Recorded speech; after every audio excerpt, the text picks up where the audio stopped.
दुर्गापुर में रहने वालों मुसलमानों, ए नबी की बज़्म में आने वालों, ए नबी के जलसे में आने वालों, ए नबी की मीलाद में बैठने वालों, अब अपने मुकद्दर पे नाश करो, अपने नसीबे पे नाश करो, अब खुशियां मनाओ, जश्न मनाओ और ये कहो कि या रसूल अल्लाह आप रहमत बनकर तशरीफ लाए, हम लोगों को रहमत मिल गई है। आप रहमत बनकर तशरीफ लाए, हम लोगों को हिदायत मिल गई है। या रसूल अल्लाह आप अगर रहमत बनकर नहीं आते, हम लोग रहमत से महरूम रहते, हम लोग हिदायत से महरूम रहते। आप रहमत बनकर तशरीफ लाए, हम लोगों को रहमत मिल गई, हम लोगों को हिदायत मिल गई, मिलादुल नबी जैसी महफिल मिल गई। या रसूल अल्लाह आप अगर तशरीफ नहीं लाते तो मिलादुल नबी जैसी महफिल नहीं मिलती, हम लोगों को हिदायत नहीं मिलती, हम लोगों को रहमत नहीं मिलती। अब यहाँ से हमको जुमला बोलने दीजिए, अगर अल्लाह तबारक व तआला अपने प्यारे महबूब को पैदा नहीं करता तो अल्लाह ताला आसमान का शामियाना नहीं लगाता,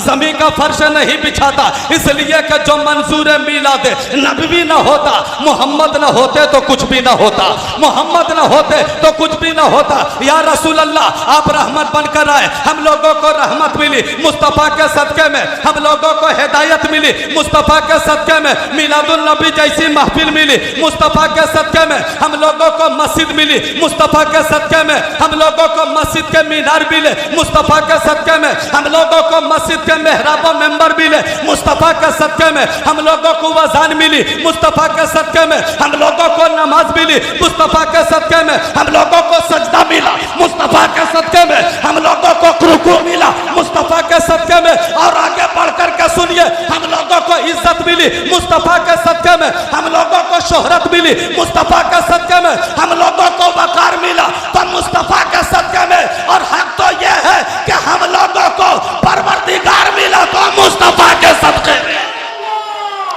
माशाअल्लाह, वमा अरसलनाका इल्ला रहमतल लिल आलमीन। ऐ महबूब, मैंने आपको पूरी कायनात के लिए रहमत बनाकर भेजा है। तभी तो अरब के मुसाफिर ने कहा था, देखो देखो जिस महबूब का इंतजार किया जा रहा था वो अरब की धरती पर पैदा हो गया है। लोगों ने कहा कैसे पता चला? बोले पता इसलिए चला कि उनके आने से पहले नदी नालों में पानी नहीं था, नदी नालों में पानी आ गया है। उनके आने से पहले दरख्तों में हरियाली नहीं थी, दरख्तों में हरियाली आ गई है। उनके आने से पहले बेटियां जहमत थी, नबी ने कबूल कर लिया तो बेटियां जहमत रही, अब तो बेटियां रहमत हो गई है। उनके आने से पहले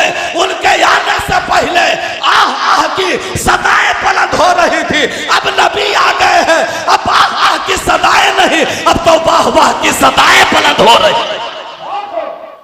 ए मुसलमानों, ये मेरे नबी का करम है। नबी के आने से पहले बेटियां रहमत थी, नबी ने कबूल कर लिया, बेटियां रहमत हो गई है। आज जो बच्चियां मुस्कुरा रही है किनका सदका है? मोहम्मदुर रसूलुल्लाह का सदका है।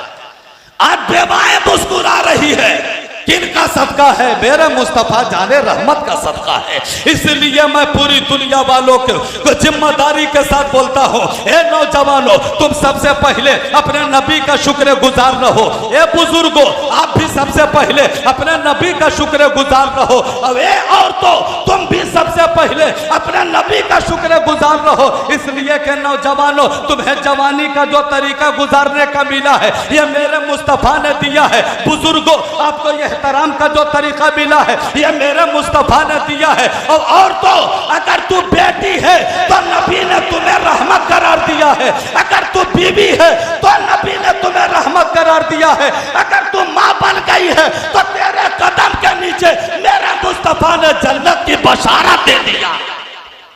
और जरा सा मोहब्बत से बोल दीजिए, और जरा सा मुस्कुरा के बोल दीजिए, एक मर्तबा पूरी मस्ती में बोल दीजिए, एक मर्तबा इश्क की बस्ती में बोल दीजिए। अरे क्या कहने, माशाल्लाह। हमको मालूम है, मुख्तार भाई बता रहे थे कि दुर्गापुर का मुसलमान 8 बजे रात के बाद गर्म हो जाता है, और जब गर्म होता है तो जल्दी ठंडा होने का नाम भी नहीं लेता है कि नहीं? इसलिए कि अहले सुन्नत ये शान रखते हैं, पर नहीं उड़ान रखते हैं, और जितने बैठे हैं सब हुसैनी हैं, अपना जज्बा जवान रखते हैं।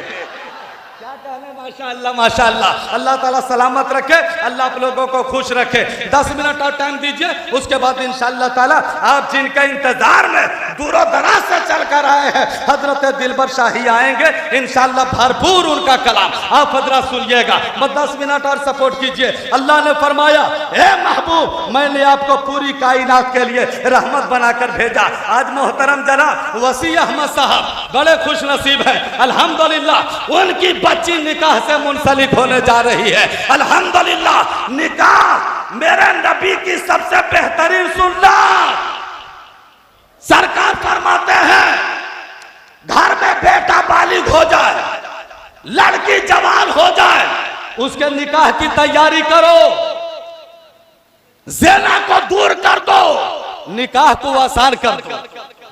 वसी अहमद साहब कितने खुश नसीब है कि उनकी बच्ची की शादी होने वाली है, निकाह से मुंसलिक होने जा रही है। निकाह की बरकत देखो मुसलमानों, निकाह एक से होता है लेकिन रिश्तेदार सैकड़ों बन जाया करते, रिश्तेदार करोड़ों बन जाया करते। एक जगह मैं गया निकाह पढ़ाने के लिए, जैसे ही निकाह पढ़ा करके लौटा, बाराती वाला लोग आया मदरसे में, बोला हजरत जल्दी चलिए शामियाना में। बोला क्या हुआ? बोला दूल्हा का बीपी हाई हो गया। दूल्हा का बीपी हाई हो गया, अभी तो निकाह पढ़ा करके मैं आया। बोला जल्दी चलिए, एकदम छटपटा रहा है। जा करके देख रहे तो वाकई में एकदम छटपटा रहा है। उसको बैठा, बोले क्या हुआ जी? बोले कि हजरत आप हमको निकाह एक लड़की से ना पढ़वाए हैं? हम बोले हाँ। एजाबो कबूल तो एक ही से हुआ। बोले कि ये साहब अभी आए और निकाह पढ़ा के आप गए, अब आने के बाद हमको रिश्तेदारी जोड़वा रहे हैं। ये देखो तुम्हारे नाना ससुर है, ये तुम्हारे दादा ससुर है, ये तुम्हारे फूफुआ ससुर है, ये तुम्हारे मामुआ ससुर है। बोलिए हजरत एक आदमी का हमको एक आदमी का इंतजाम करना है कि इतने लोगों का इंतजाम करना है? हमने कहा रे बेवकूफ, इंतजाम एक ही लड़की का करना है। ये तो निकाह की बरकत है कि निकाह एक से करो, रिश्तेदार सैकड़ों बन जाया करते हैं, रिश्तेदार करोड़ों बन जाया करते हैं। ये निकाह की बरकत है। आज हमारे वसी अहमद साहब की बच्ची जब निकाह के बाद चली जाएगी, उस वक्त कहेगी ए बाबा तूने 18 साल तक के अपने पहलू में रखा है, ए बाबा आज तुमसे जुदा हो रही हूँ, ए अम्मी आज तुमसे जुदा हो रही हूँ। बोलो ससुराल जाने के बाद बाबा किसको बोलूंगी, अम्मी किसको बोलूंगी, बहन किसको बोलूंगी, भैया किसको बोलूंगी? क्या इस्लाम ने मिजाज दिया है, क्या इस्लाम ने तरीका दिया है? उसके बाद उनकी बेटी कहेगी ए बाबा आपसे जुदा हो रही हूँ, क्यों जुदा कर रहे हो? तो वसी अहमद साहब जवाब देंगे मेरी बेटी, मेरे जिगर के टुकड़े बेटी, अपने से जुदा करना ये मेरी तबीयत नहीं है, अपने से जुदा करना यही नबी की शरीयत है। जरा मोहब्बत से बोल दीजिए, और जरा से जोर से बोल दीजिए, और जरा लहक के बोल दीजिए, अपने से जुदा करना ये तबीयत नहीं है, शरीयत है। तो बेटी बोलेगी बाबा ससुराल में बाबा किसको बोलूंगी, अम्मी किसको बोलूंगी, बाजी किसको बोलूंगी, भैया किसको बोलूंगी? तो वसी अहमद साहब अपनी बेटी को ये पैगाम देंगे, ए बेटी टेंशन मत लेना, ए बेटी फिक्र मत करना। अरे जब अपने से जुदा होने के बाद ससुराल जाओगी तो बाबा के बदले ससुर की शक्ल में तुम्हें बाबा अता कर रहा हूँ, माँ के बदले सास की शक्ल में तुम्हें अम्मी अता कर रहा हूँ, देवर की शक्ल में तुम्हें भाई अता कर रहा हूँ, ननद की शक्ल में तुम्हें बहन अता कर। इतने खुश नसीब है वसी अहमद साहब अल्हम्दुलिल्लाह कि उनकी बच्ची निकाह से मुंसलिक होने जा रही है। आप लोग भी दुआ कीजिए कि अल्लाह ताला वसी अहमद साहब की बच्ची की शादी में अल्लाह ताला दिन दोगुनी रात चौगुनी तरक्की अता फरमाए, अल्लाह ताला निकाह में खैर व बरकत अता फरमाए।